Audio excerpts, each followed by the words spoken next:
Hey guys, welcome to episode 3 for the Girls with Goals YouTube channel.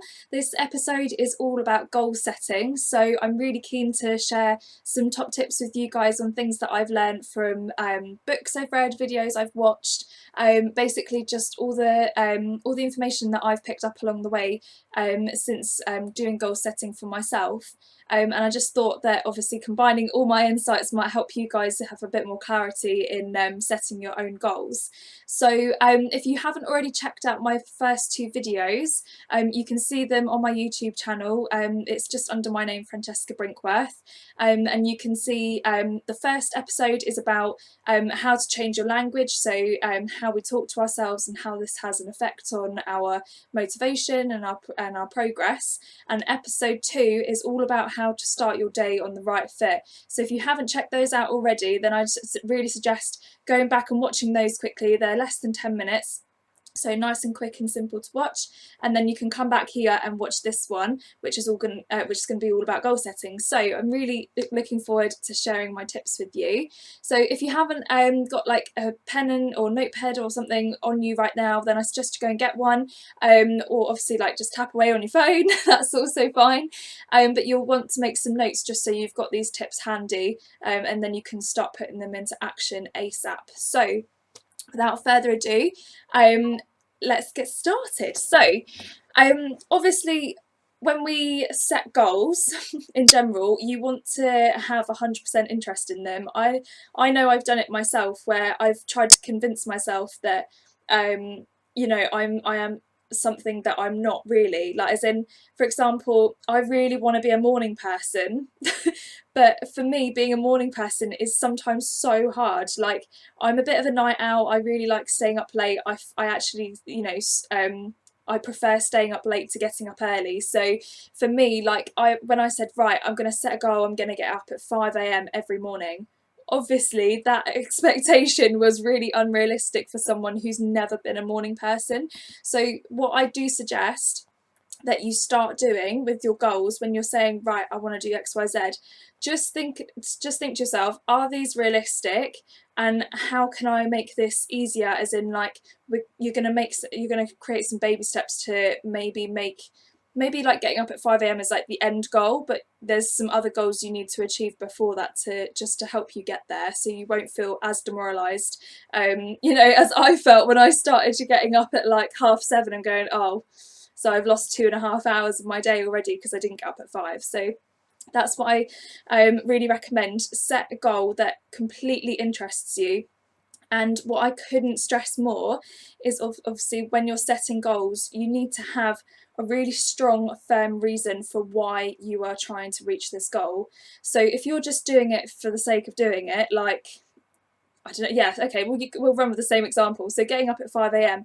If you didn't have a reason necessarily to get up at 5 a.m, you're going to find it really hard to motivate yourself to want to be able to get up at 5. So you need to actually think it through and think, you know, why am I getting up at 5 a.m? Is it because I don't have enough time at other periods of my day to get other things done? Is this a time that I can spend just for myself? You know, am I getting up early so I'm more productive, or is it actually, you know, having a slightly earlier bedtime and getting up earlier, is that going to suit my routine better? Like, actually think, why am I doing this? Okay, because you'll find when you have the really hard days where you don't necessarily want to be up at 5 a.m, you'll think of your why, and then you think, yeah, okay, the alarm's going, I need to get up and I need to do this, I'm not going to hit the snooze button. So that's a really good tip to start with. So set a goal that interests you 100%.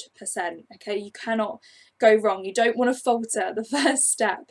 So obviously something that helps me, something I know about myself, is that I find it a lot easier to follow through on something that I've said when I've made it public, when I've actually told people, like, this is what I'm doing, this is what I'm aiming for.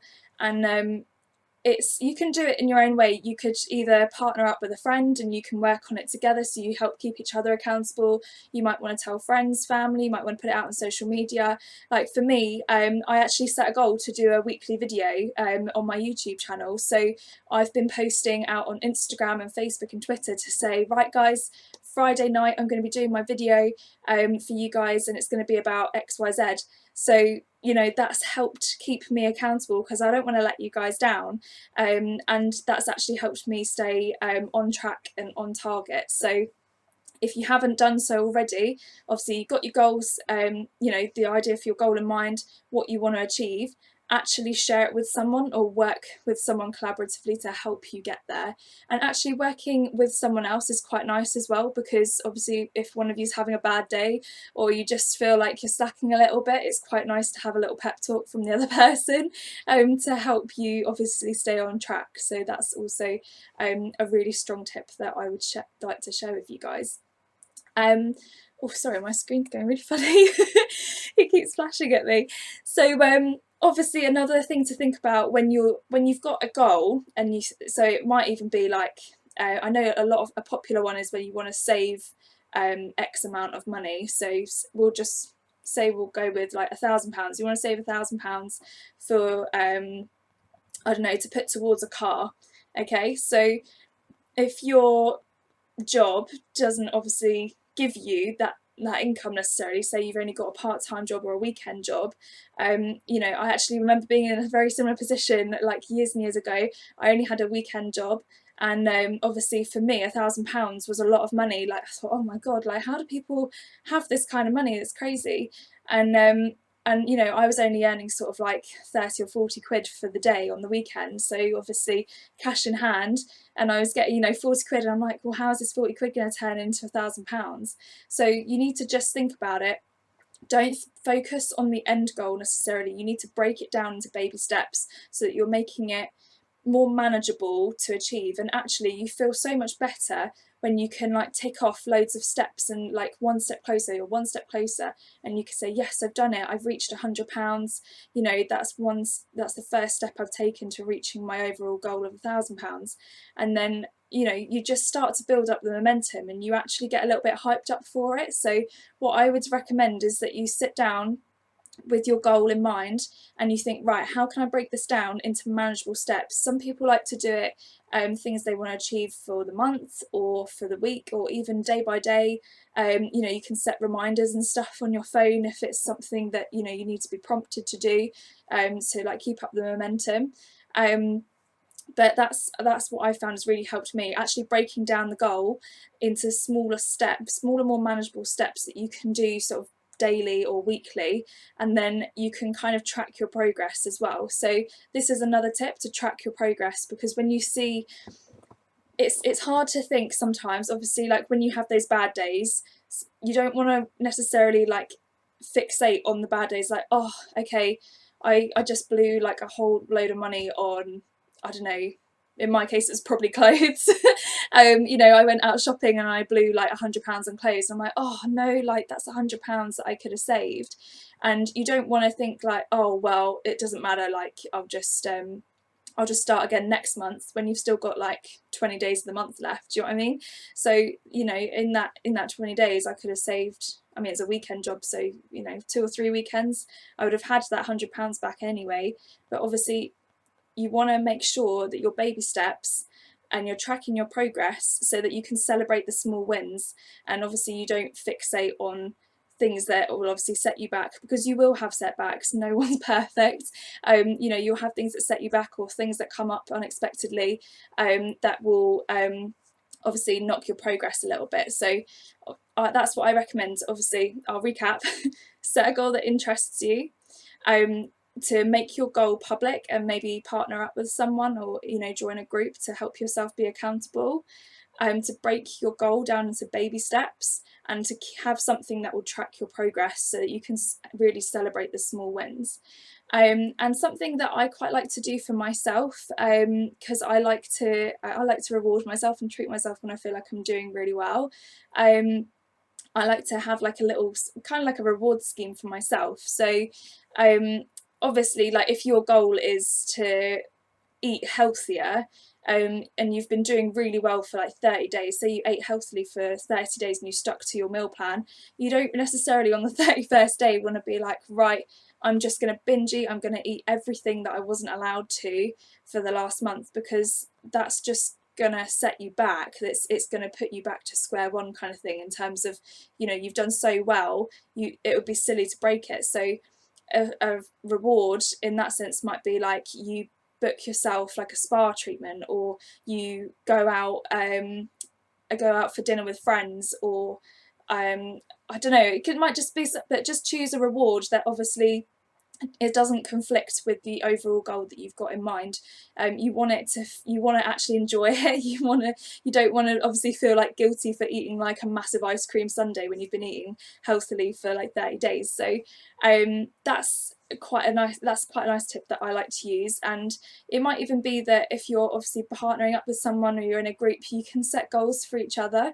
And I know it's worked quite well for me. Obviously, when I have goals set for me by other people, like, I'm a bit of a people pleaser. I do like to, like, obviously follow through and complete things that are given to me, so that works really well for me. But I know some people will think, wow, okay, they've set me this goal, like, I don't even know how I feel about this, or I don't know, like, if it's something that really interests me.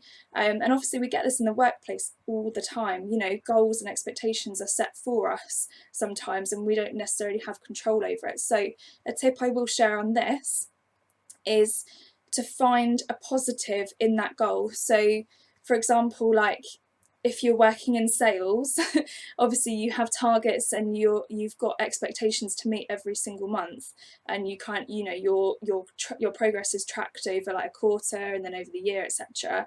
By your you know, bosses and things like that. So you obviously want it to look great, but if you're not driven to meet those targets, it can be quite hard. And obviously the more goals and expectations put upon you, you might start to feel a little bit bogged down. So what I would suggest for you guys is obviously to find a positive within the goal that's set for you. So say for example you're in sales, you think, well, actually if I manage to achieve this goal, then that would mean, you know, that my commission is higher, so I've earned a bit more, you know, a bit more money to put in my back pocket, and I can afford this, which I wouldn't have been able to afford before.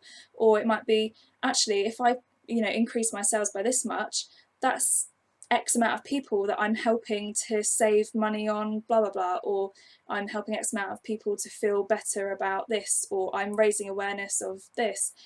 Literally anything. You can find a positive and a silver lining with anything. So so yeah, those are my tips. And actually a really great tool, if you haven't seen it already, something I'd really recommend if you've never done goal setting before, is a guy called Brian Main, and he has created this goal mapping exercise, and I've done it myself in one of his workshops. And he gets you to basically draw visually what your goal is, and then also write it down. So you're kind of using your left side of your brain and your right, and you're using it's all the strengths and advantages basically of it. So when you look at your goal map, you can visually see pictures of it, you know, which stimulate the right side of your brain, and then you can see sort of like the written part, the more logical part, where you've actually got it in words and printed it, and you can sign it and you can make it look really cool. If you Google it, I'm sure you can see loads of videos and pictures of other people's goal maps, but I've done one and it's really effective for me. So I would recommend you guys go and check out Brian Main's goal mapping experience on his website. I can put a link to it in the comments on here. So those are all my tips for goal setting. I hope you guys have enjoyed it and you found it useful. Again, I always say this, I really look forward to hearing your feedback, and I'd really like to hear how this video has helped you. So feel free to subscribe, like, share this video, and share it with as many people who you think would find this helpful. So have a great day guys, and speak to you soon. See you next week for the next video, episode 4. Bye!